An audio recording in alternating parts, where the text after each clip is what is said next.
In the grand theater of human interaction, where words clash like swords and egos battle for supremacy, there exists a weapon so potent, so devastatingly effective, that its very simplicity masks its true power. This weapon requires no eloquence, no vast vocabulary, no rhetorical training. It demands only one thing: the profound strength to remain silent when every fiber of your being screams to speak. The conference room fell into an uncomfortable hush as Marcus Wellington, CEO of Titan Industries, leaned back in his leather chair and fixed his steel-gray eyes on the aggressive young executive across the mahogany table. David Chen had just finished a 15-minute tirade about Marcus's outdated leadership style and failure to adapt to modern market dynamics. The room buzzed with tension as board members shifted nervously, waiting for what they assumed would be an explosive counterattack from their notoriously fierce leader. But Marcus said nothing. He simply maintained eye contact, his expression neither hostile nor defensive, but profoundly calm. The silence stretched on 10 seconds, 20, 30. David's confident smirk began to falter. He opened his mouth to continue his assault, then closed it. The other executives watched in fascination as the young man who had seemed so sure of himself moments before began to fidget with his pen, clear his throat unnecessarily, and steal glances at his notes as if they might provide escape from the growing weight of Marcus's wordless response. What David didn't understand, what most people fail to grasp, is that silence is not the absence of power, it is power in its most concentrated form. In a world where everyone fights to be heard, the person who chooses not to speak often speaks the loudest. This principle extends far beyond corporate boardrooms into every arena of human conflict. The teenager who refuses to engage with their parents' emotional outburst often emerges victorious without uttering a word of defiance. The negotiator who allows uncomfortable silence to fill the room after stating their terms often watches their opponent rush to fill that void with concessions. The accused who remains silent in the face of accusations forces their accuser to either provide concrete evidence or reveal the weakness of their position through increasingly desperate verbal gymnastics.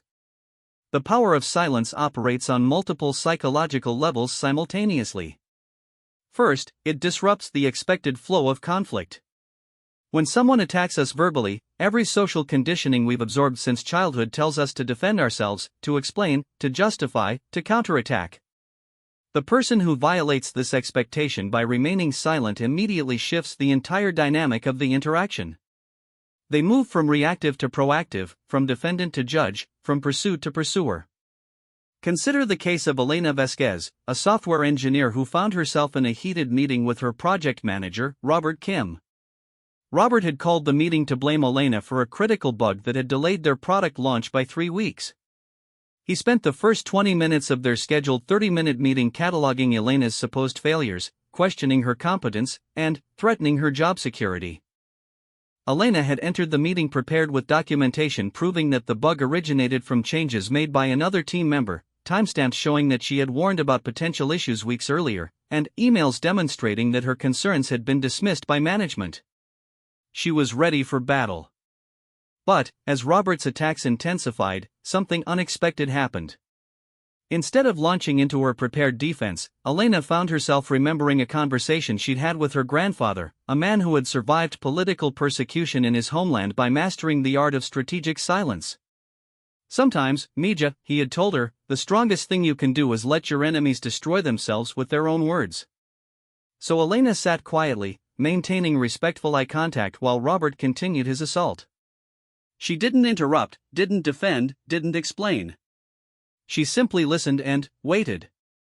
As the minutes passed, Robert's initial confidence began to waver. He had expected pushback, arguments, excuses, something to react against. Instead, he found himself speaking into a void that seemed to absorb his words without resistance. The longer Elena remained silent, the more he felt compelled to fill the silence, and the more he spoke, the more his arguments began to sound hollow, even to his own ears.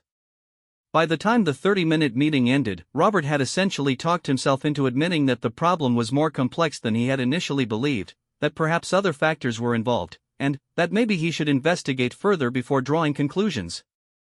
Elena left the meeting without having said more than "good morning" and "thank you for your time." 3 days later, Robert's own investigation revealed exactly what Elena's documentation would have shown, that the bug was not her fault. But, by then, the victory was even sweeter because Robert had arrived at the truth through his own process rather than having it forced upon him through argument. This illustrates the second powerful aspect of strategic silence: it forces the other person to confront their own arguments without the distraction of defending against counterattacks. When we argue back, we give our opponents something to focus on other than the validity of their own position. We provide them with targets to aim at, distractions that prevent them from examining the logical foundations of their own stance. Silence removes these distractions and creates a psychological mirror that reflects their words back at them with uncomfortable clarity. The practice of strategic silence requires a fundamental shift in how we understand conflict itself. Most people approach arguments from a position of weakness disguised as strength. They believe that more words, louder volume, and faster responses demonstrate power. But true power, the kind that transforms not just outcomes but the very nature of relationships, comes from a place of such profound inner security that external validation becomes unnecessary. This brings us to the deeper principle embedded in our exploration: the man who destroys his weak self can never be destroyed by others. The weakness that most people carry into conflicts is not a lack of good arguments or clever comebacks. It is the desperate need to be right, to be understood, to be validated by others. It is the ego's frantic insistence that its position be acknowledged and respected. This weakness makes us vulnerable to manipulation because it gives others a clear target: our need for their approval or agreement. The story of James Morrison illustrates this transformation perfectly. James was a middle manager at a manufacturing company who had built his entire professional identity around being the smartest person in every room. He prided himself on his quick wit, his encyclopedic knowledge of company procedures, and his ability to demolish any colleague's argument with facts, figures, and logical precision. For years, this approach had served him well, or so he thought. He won most of the verbal sparring matches he engaged in, left meetings feeling intellectually superior, and earned a reputation as someone who didn't suffer fools gladly. But he also noticed that colleagues seemed increasingly reluctant to share ideas with him, that his subordinates often withheld important information until problems became critical, and that despite his obvious intelligence, promotions seemed to pass him by. The turning point came during a particularly contentious budget meeting where James found himself locked in verbal combat with Sarah Chen, the head of marketing. Sarah was proposing what James considered an unnecessarily expensive advertising campaign, and he systematically dismantled her presentation with his characteristic precision. He cited studies she hadn't referenced, pointed out logical inconsistencies in her projections, and questioned the validity of her market research. But, instead of backing down or engaging in the detailed defense that James expected, Sarah did something that completely disarmed him. She listened to his entire critique in silence, nodded thoughtfully, and then said simply, "You've given me a lot to think about, James." "Thank you." Then, she closed her presentation folder and sat back in her chair. The silence that followed was devastating for James. He had prepared for continued battle, had additional points ready to deploy, had anticipated her counter-arguments and prepared responses to those as well. Instead, he found himself sitting in a room full of colleagues who were looking at him with expressions that ranged from uncomfortable to openly critical. Without Sarah fighting back, his attack had appeared not brilliant but brutal, not intellectually superior but emotionally immature. In that moment of clarity, James realized that his need to win every argument had actually been making him lose at something far more important: the respect and trust of the people he worked with. His weakness wasn't his lack of knowledge or argumentative skill, it was his compulsive need to prove his intellectual worth through dominance over others. This realization began a profound transformation in James's approach to conflict. Instead of immediately engaging with every challenge or disagreement, he began experimenting with silence. Not the sullen silence of withdrawal or the manipulative silence of passive aggression, but the powerful silence of complete presence and genuine listening. The results were remarkable. In his next meeting with Sarah, when she presented a revised version of her marketing proposal, James listened without interruption.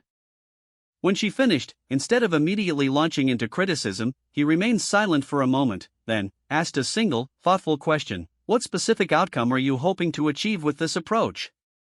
This question, born from genuine curiosity rather than a desire to trap or embarrass, led to a productive dialogue that resulted in a campaign strategy that was both cost-effective and innovative. But the real transformation went deeper than improved meeting dynamics. As James practiced strategic silence, he began to notice that his need to be right was diminishing. The ego-driven compulsion to prove his intellectual superiority was being replaced by genuine curiosity about other people's perspectives and a growing confidence that didn't require external validation.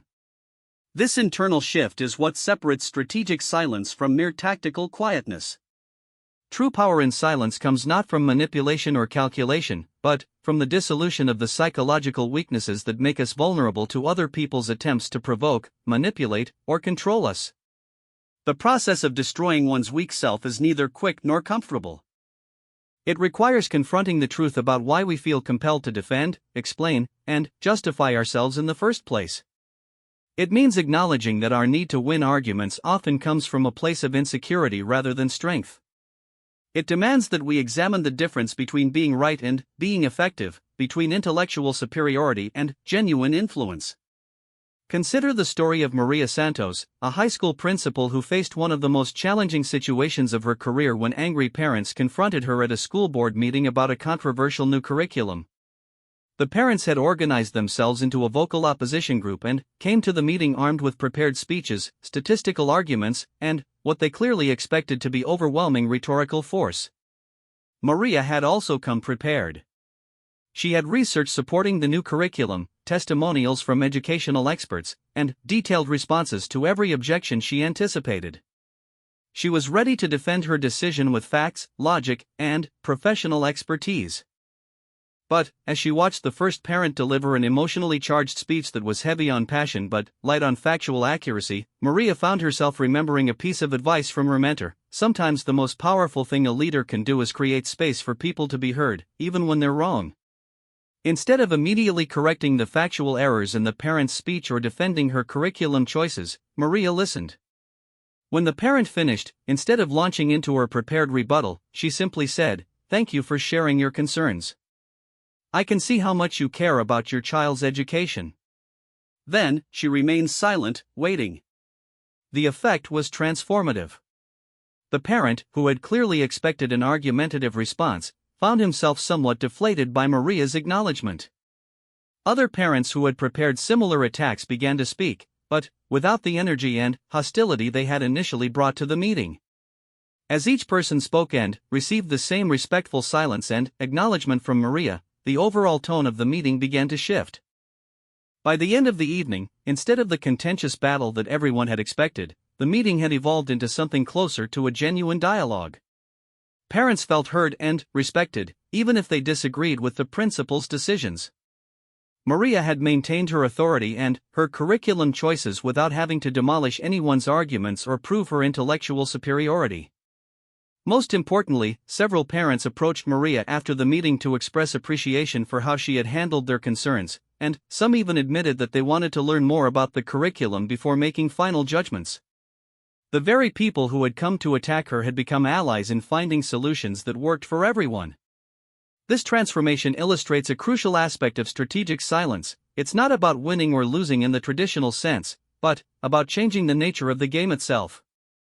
When we refuse to engage in verbal combat, we force interactions to move beyond the primitive dynamics of attack and defense toward more sophisticated forms of human connection.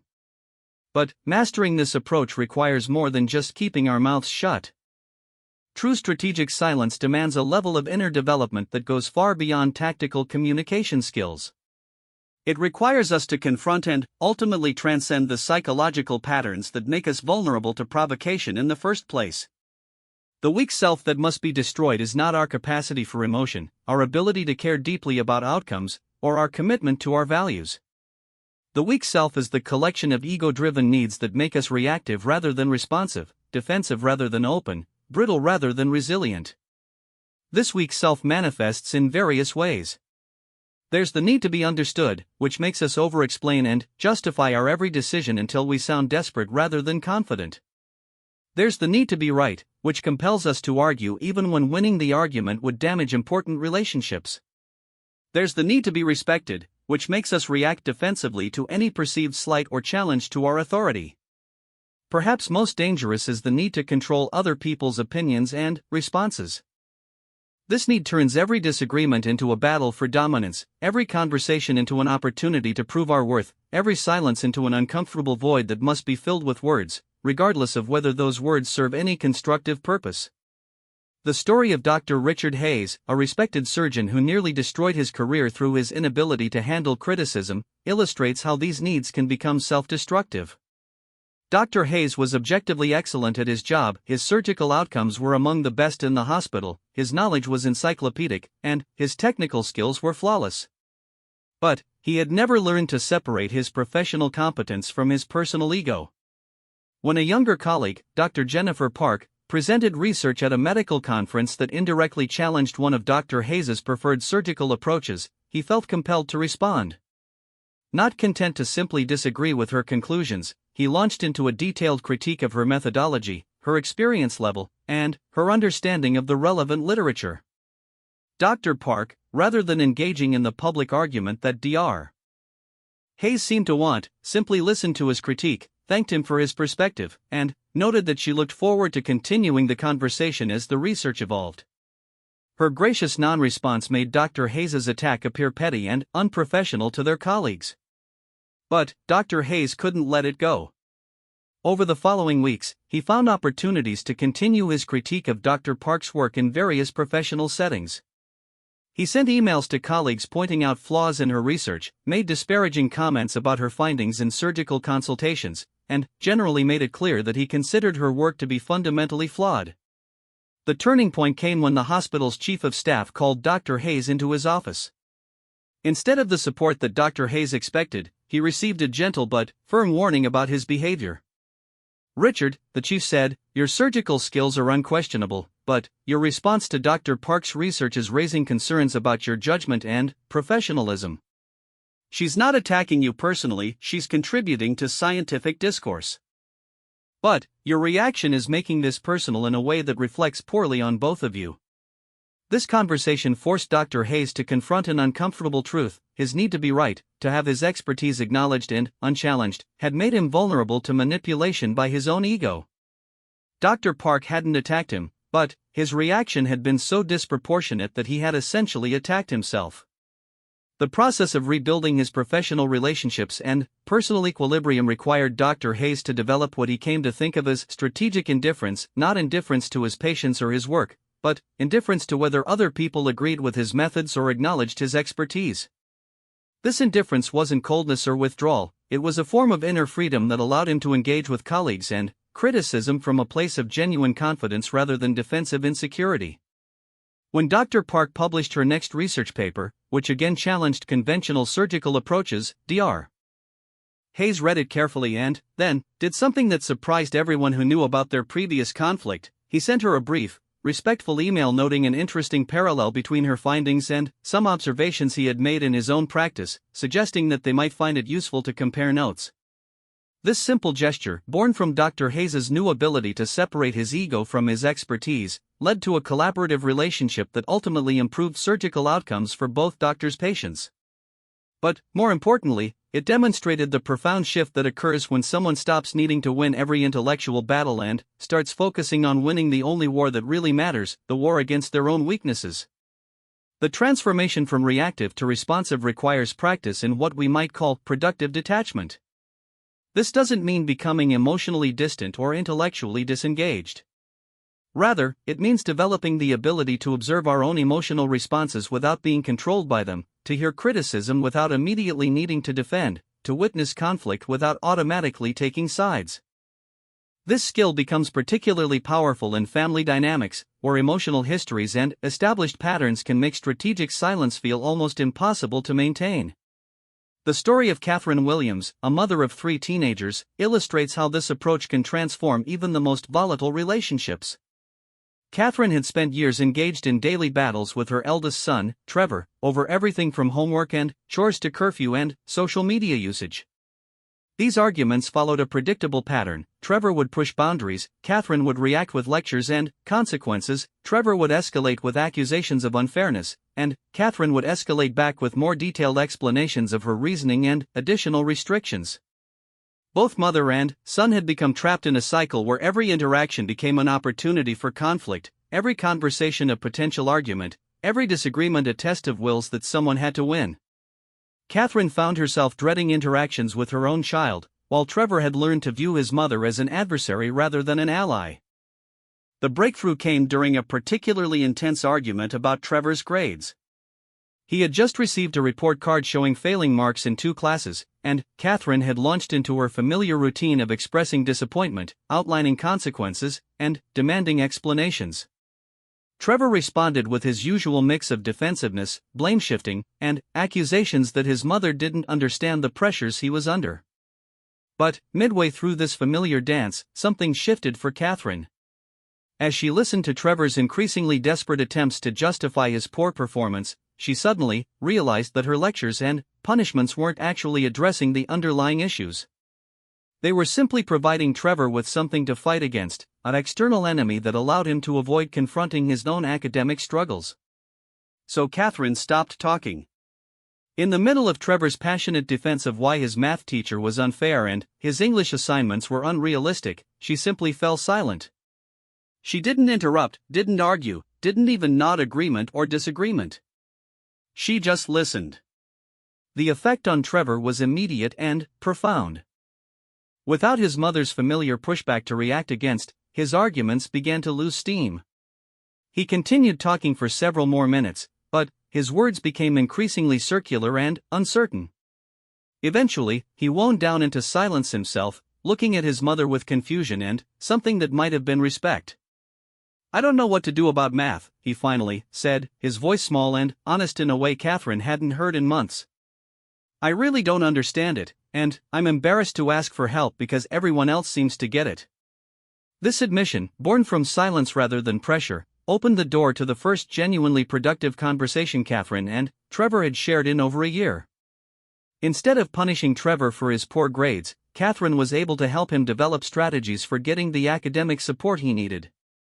Instead of defending himself against maternal criticism, Trevor was able to confront his own academic challenges honestly. But the real transformation went deeper than improved communication. As Catherine practiced strategic silence in her interactions with all her children, she began to notice that her need to control their behavior was actually undermining her ability to influence their character. Her constant corrections, suggestions, and interventions had been preventing her children from developing their own internal motivation and problem-solving capabilities. The weak self that Catherine had to destroy wasn't her love for her children or her commitment to their well-being. It was her anxious need to have them reflect her parenting skills through their immediate behavior, her compulsive urge to prevent them from making any mistakes that might reflect poorly on her guidance, and her unconscious belief that good mothering required constant verbal direction.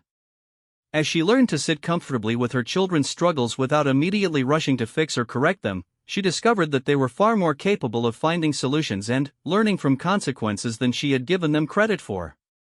Her strategic silence created space for them to develop their own internal voices rather than simply reacting to hers. This principle extends beyond parent-child relationships into every form of human interaction where power dynamics and emotional investment intersect. The colleague who stops defending every decision and instead allows their work to speak for itself often finds their authority increases rather than diminishes. The friend who stops offering unsolicited advice and instead creates space for others to process their own problems often discovers that their relationships become deeper and more honest. The leader who resists the urge to fill every silence with direction and explanation often finds that their team becomes more creative and self-motivated. The key to developing this capability lies in understanding that strategic silence is not a technique to be applied externally, but a reflection of internal transformation. It cannot be faked or performed, it must be genuinely felt and authentically embodied. This authenticity comes from a gradual process of releasing the attachments and fears that make us reactive in the first place. It requires us to confront the uncomfortable truth that many of our verbal responses in conflict situations are driven not by wisdom or strength, but by anxiety, insecurity, and a desperate need for control. The businessman who argues every point in a negotiation because he fears being seen as weak. The parent who explains every rule in elaborate detail because she worries her children won't respect her authority without constant justification. The friend who offers advice to every problem because he needs to feel useful and valued. The professional who defends every decision because she cannot tolerate being thought of as incompetent. All of these responses, while understandable, actually create the very outcomes they are designed to prevent. The businessman appears weak because his need to argue every point suggests insecurity. The parent undermines her authority by over-explaining it. The friend becomes exhausting rather than helpful. The professional appears incompetent because her defensive explanations draw attention to potential flaws in her decisions. Strategic silence disrupts these self-defeating patterns by removing the external behaviors that reinforce our internal weaknesses. When we stop rushing to defend, explain, and justify ourselves, we create space to develop genuine confidence that doesn't require external validation. When we stop needing others to understand and agree with us immediately, we become free to make decisions based on our own values and judgment rather than on other people's reactions. This freedom is what makes strategic silence truly powerful. It's not a manipulation technique or a way to control other people's behavior. It's a method for liberating ourselves from the psychological patterns that keep us trapped in reactive, defensive, and ultimately ineffective responses to conflict. The man who has destroyed his weak self, who has transcended the need for immediate understanding, constant validation, and perpetual justification, becomes essentially invulnerable to the verbal attacks and psychological manipulations that can devastate those who remain trapped in ego-driven reactivity. This invulnerability doesn't come from emotional numbness or intellectual arrogance. It comes from a deep sense of self-possession that makes external validation unnecessary and external criticism non-threatening. When someone no longer needs others to confirm their worth, other people's opinions lose their power to wound or manipulate. The story of Judge Patricia Morgan illustrates this principle in action. As a family court judge, Judge Morgan dealt daily with some of the most emotionally charged conflicts imaginable: custody battles, divorce proceedings, domestic violence cases, and child welfare hearings. In these settings, attorneys routinely attempted to manipulate judicial decisions through emotional appeals, aggressive rhetoric, and personal attacks on opposing parties.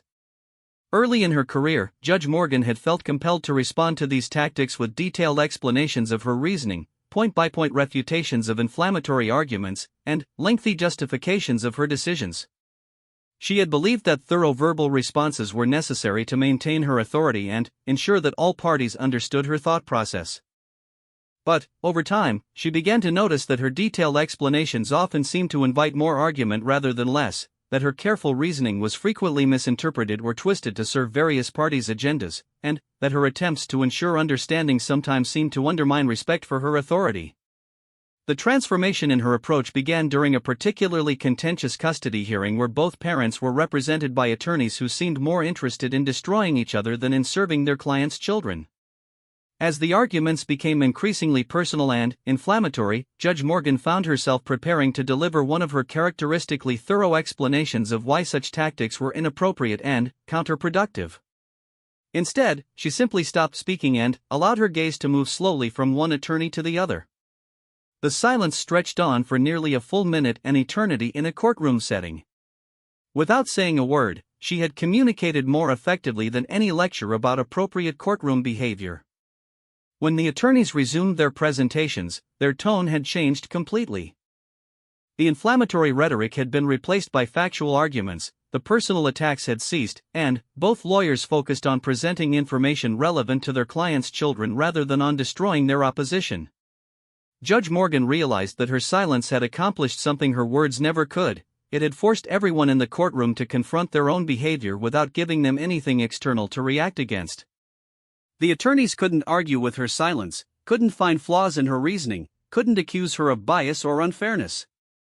They were left to evaluate their own conduct in the clear mirror of her wordless response. This experience led Judge Morgan to experiment with strategic silence as a regular part of her judicial approach. When attorneys made inappropriate arguments, instead of explaining why they were inappropriate, she would simply pause and look at them with calm attention until they either corrected themselves or moved on. When parties became emotional or hostile, instead of lecturing them about courtroom decorum, she would create space for them to recognize and modify their own behavior. The results were remarkable. Her courtroom became known for its unusual level of civility and focus. Attorneys prepared more carefully for hearings because they knew they wouldn't be able to rely on emotional manipulation or aggressive tactics. Parties in dispute often found themselves engaging more honestly with the actual issues in their cases rather than with tactical positioning. But, most importantly, Judge Morgan discovered that her authority had actually increased rather than diminished as she spoke less and listened more. By refusing to engage in verbal battles with attorneys or justify every decision in elaborate detail, she had created a presence that commanded respect through its very restraint. This judicial transformation reflects a broader principle about power and influence. True authority comes not from the ability to out-argue others, but from a quality of presence that makes argument unnecessary. This presence can only be developed by individuals who have transcended the need to prove their worth through verbal dominance or intellectual superiority. The process of developing this presence requires a fundamental shift in how we understand conflict itself. Most people approach disagreements as battles to be won, with victory defined as forcing the other person to acknowledge the superiority of our position. But this approach, even when successful in the short term, often creates long-term problems by damaging relationships and building resentment. Strategic silence reframes conflict as an opportunity for understanding rather than dominance. Instead of trying to defeat the other person's arguments, we create space for genuine dialogue. Instead of forcing agreement, we allow truth to emerge naturally from the interaction between different perspectives.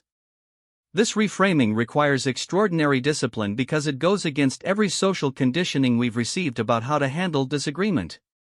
From childhood, we learn that we must defend ourselves when attacked, that silence implies agreement or weakness, that failing to respond to criticism means accepting it as valid.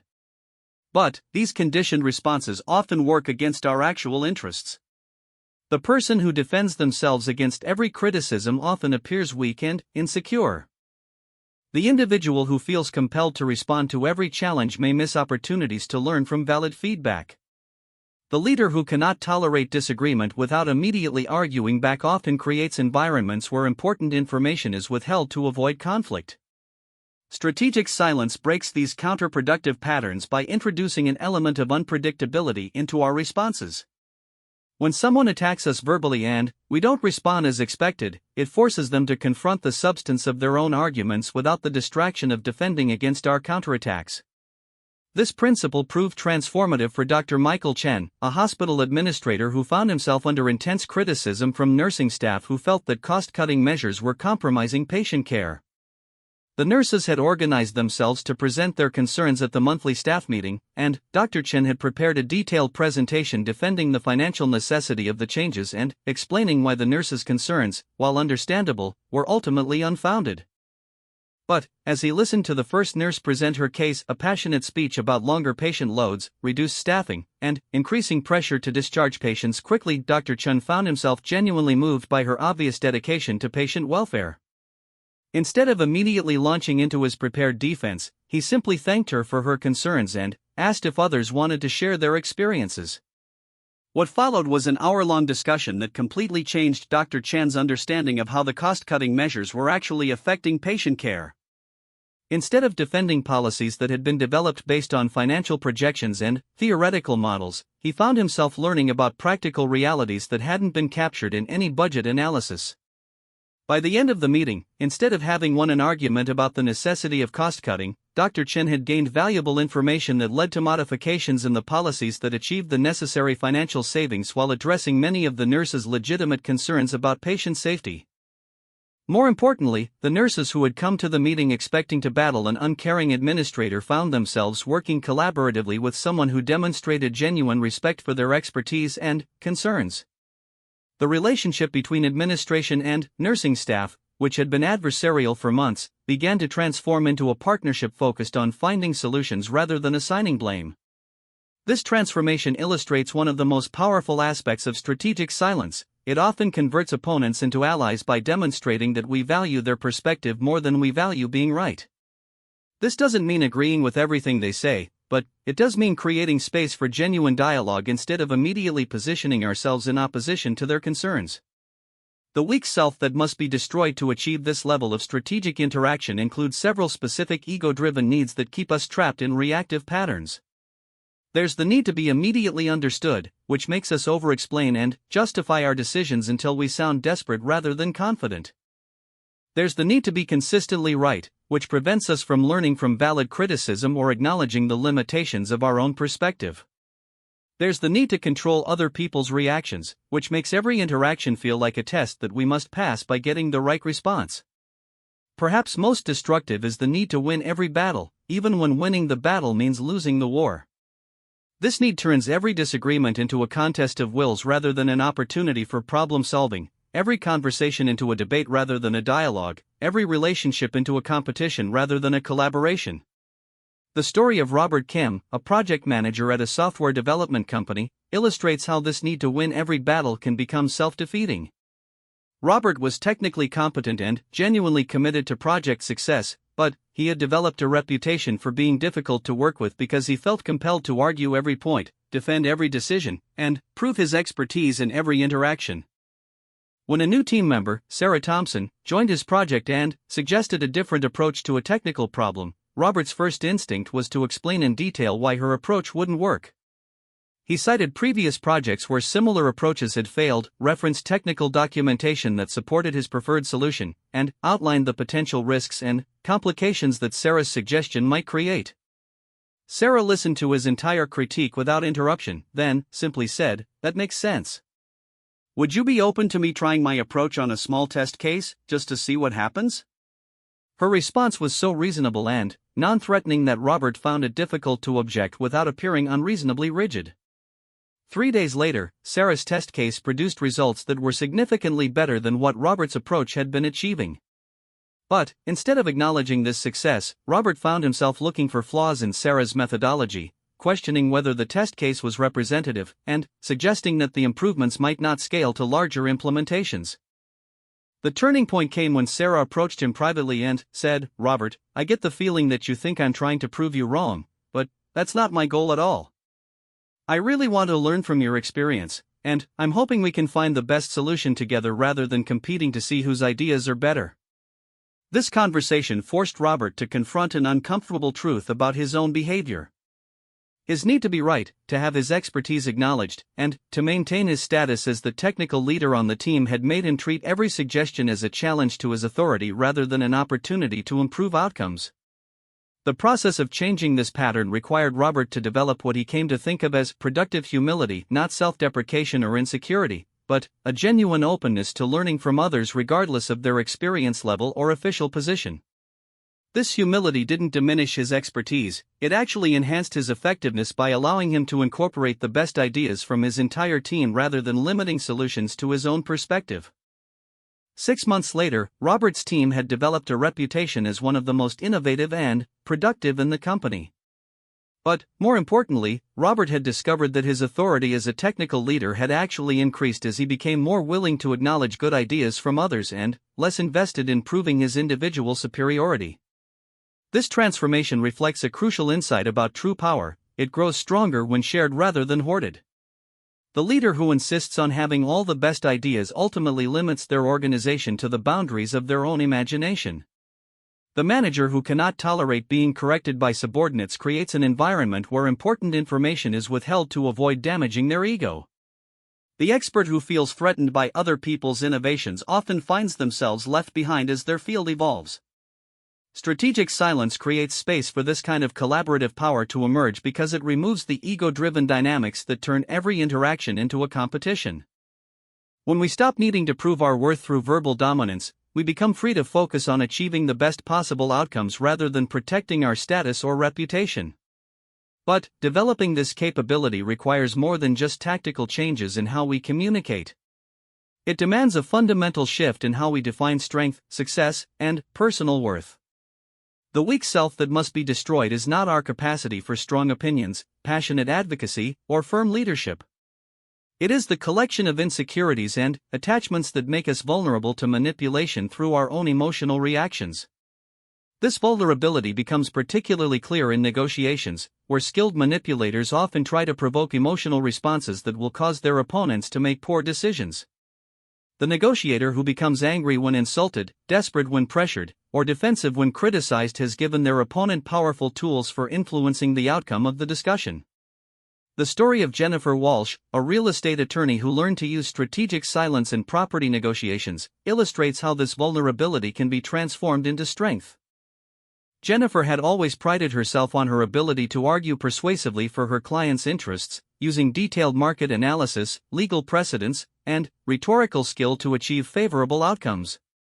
But she began to notice that opposing attorneys often seemed to deliberately provoke emotional responses from her, making personal comments about her competence, questioning her clients' motives, or using inflammatory language to describe her negotiating positions. Initially, Jennifer had responded to these tactics by arguing back even more forcefully, providing detailed refutations of the personal attacks and passionate defenses of her client's integrity. Over time, she realized that these defensive responses were actually weakening her negotiating position. By reacting emotionally to personal provocations, she was allowing opposing counsel to control the tone and direction of the discussions. Her passionate defenses, while personally satisfying, often distracted from the substantive issues that needed to be resolved. The transformation in her approach began during a particularly contentious commercial property dispute where opposing counsel spent the first 20 minutes of the negotiation session attacking Jennifer's client's business practices, questioning the legitimacy of their financing, and suggesting that Jennifer herself might be ethically compromised by representing such a client.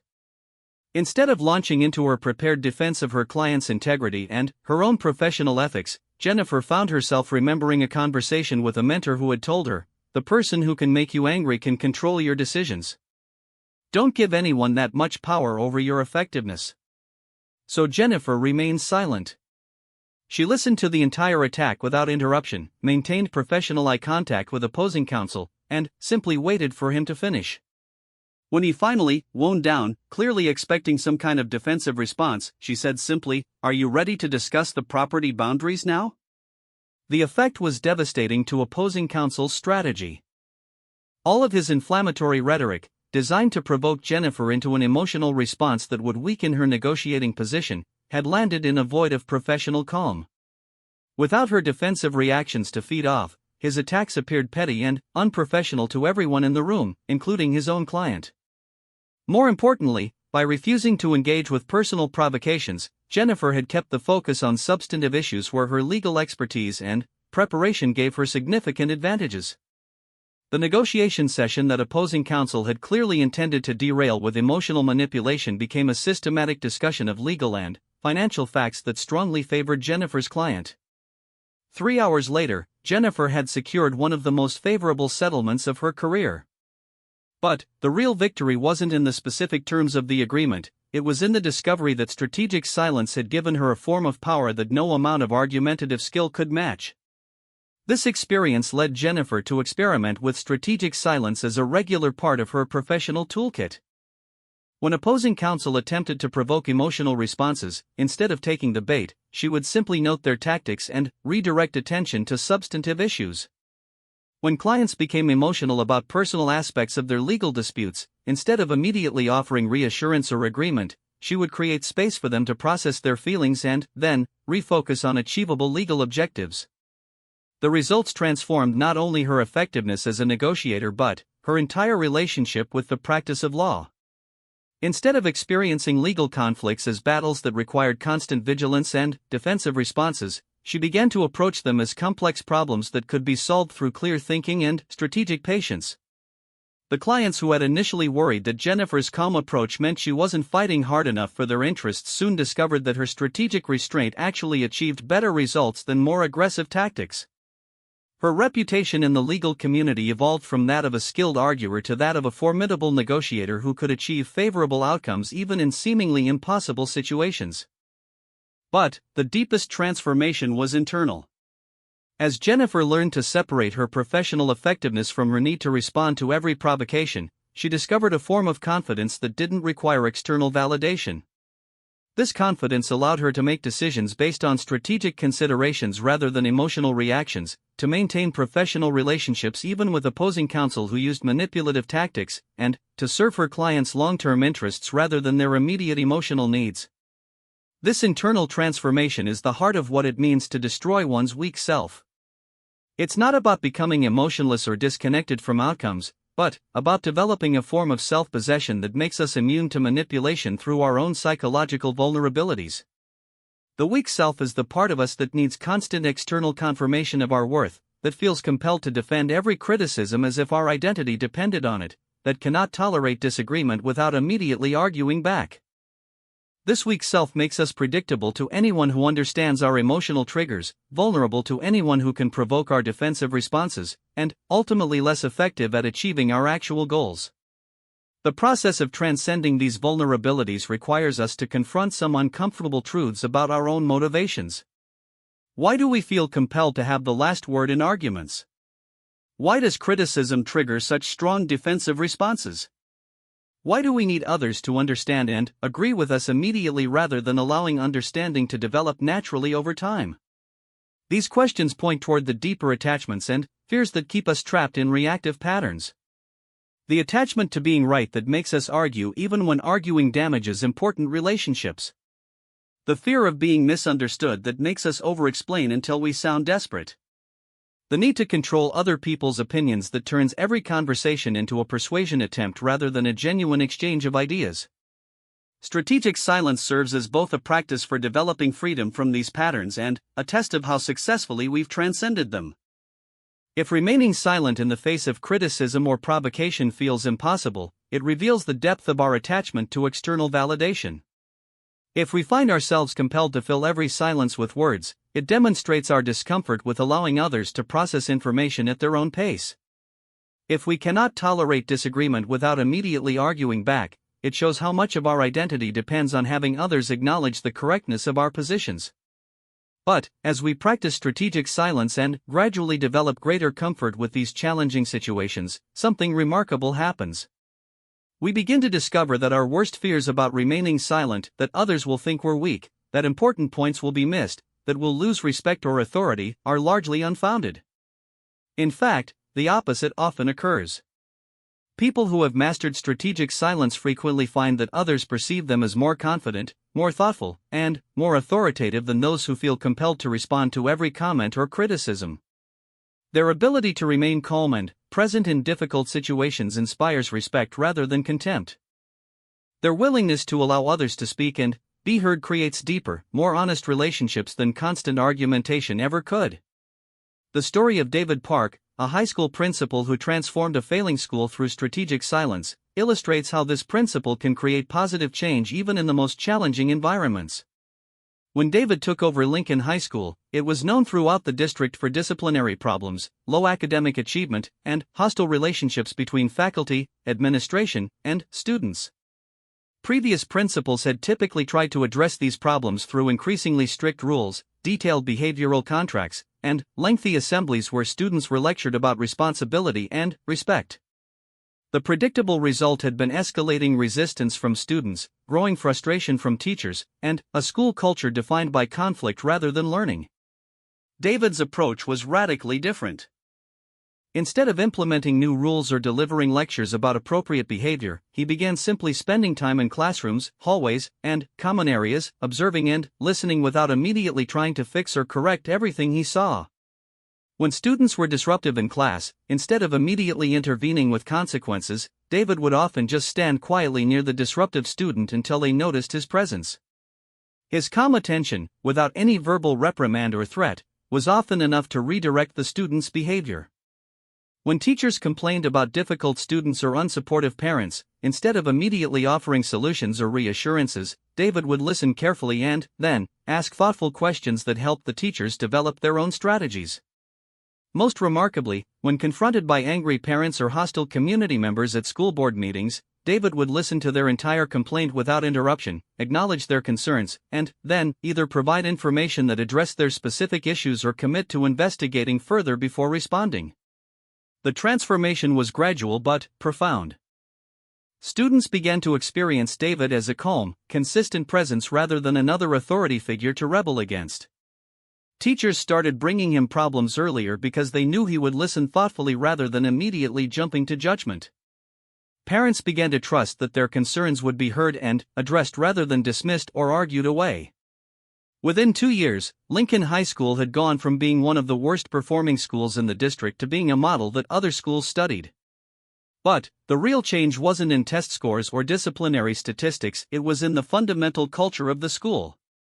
Students, teachers, and parents had learned to engage with each other and with problems in a more thoughtful, less reactive way. David's strategic use of silence had created space for the school community to develop its own solutions rather than imposing external fixes that often created more resistance than improvement. By refusing to immediately argue with critics, defend every policy, or react to every crisis with new rules and regulations, he had allowed the natural intelligence and good intentions of the school community to emerge and flourish. This transformation illustrates perhaps the most powerful aspect of strategic silence. It often brings out the best in other people by removing the defensive dynamics that typically characterize conflict situations. When we don't immediately argue back, criticize, or try to control other people's responses, we create space for them to express their genuine concerns, process their emotions, and contribute their own insights to solving problems.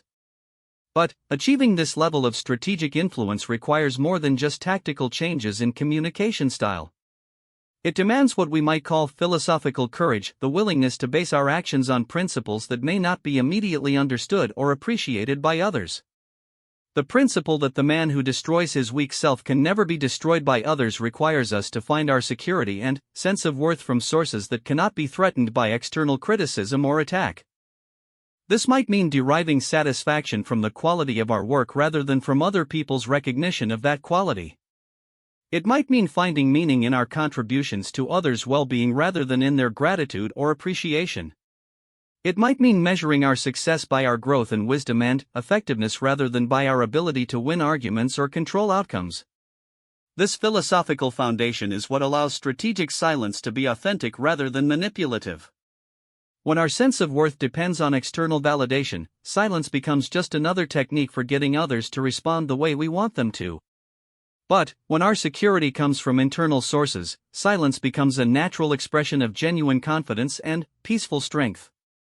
The development of this internal foundation is perhaps the most challenging aspect of mastering strategic silence, because it requires us to examine and often abandon psychological patterns that may have served us well in other contexts. The sharp wit that helped us succeed in academic environments might become a liability in collaborative work settings.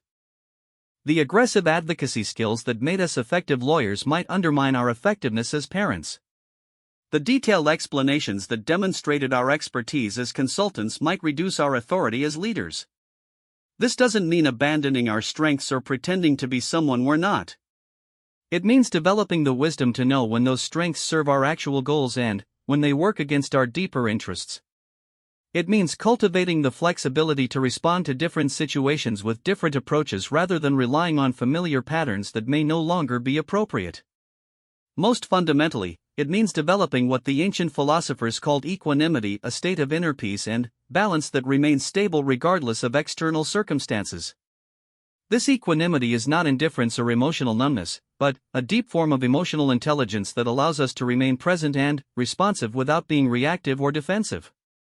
The person who has developed this quality finds that strategic silence becomes natural rather than forced, powerful rather than manipulative, and effective rather than merely tactical. They discover that their ability to remain calm and present in difficult situations becomes a gift they offer to others, a way of creating space for wisdom and compassion to emerge even in the midst of conflict and disagreement. This gift extends far beyond winning arguments or achieving immediate objectives. It contributes to the creation of environments where truth can be spoken, problems can be solved collaboratively, and relationships can deepen rather than deteriorate under pressure. It represents a form of leadership that influences through presence rather than dominance, through wisdom rather than force, through the strength that comes from having nothing left to prove and nothing left to defend. In the end, the power of strategic silence lies not in its ability to help us win arguments, but in its capacity to transform the very nature of our engagement with conflict, disagreement, and the inevitable challenges of human interaction. When we no longer need to be right, we become free to be effective. When we no longer need to be understood immediately, we create space for genuine understanding to develop gradually. When we no longer need to control other people's responses, we discover forms of influence that go far deeper than manipulation or persuasion. The man who has destroyed his weak self through the practice of strategic silence has not become weak or passive. He has become something far more dangerous to those who depend on manipulation and provocation. He has become immune to the very tactics that control most people's responses. He cannot be goaded into poor decisions through insults, cannot be manipulated through appeals to his ego, cannot be controlled through attempts to make him defend, explain, or justify himself. This immunity is not armor that protects him from the world, but a form of freedom that allows him to engage with the world from a place of genuine choice rather than reactive compulsion. It is the freedom to speak when speaking serves his actual goals, to remain silent when silence is more powerful, and to base his responses on wisdom rather than on the emotional triggers that make most people predictable and vulnerable. In a world where everyone is fighting to be heard, the person who has mastered strategic silence often finds that they are the one who is truly listened to. In environments where everyone is arguing to be right, the person who has transcended the need to win every battle often discovers that they have won something far more valuable: the respect, trust, and genuine influence that come only to those who have learned to wield power with wisdom rather than force.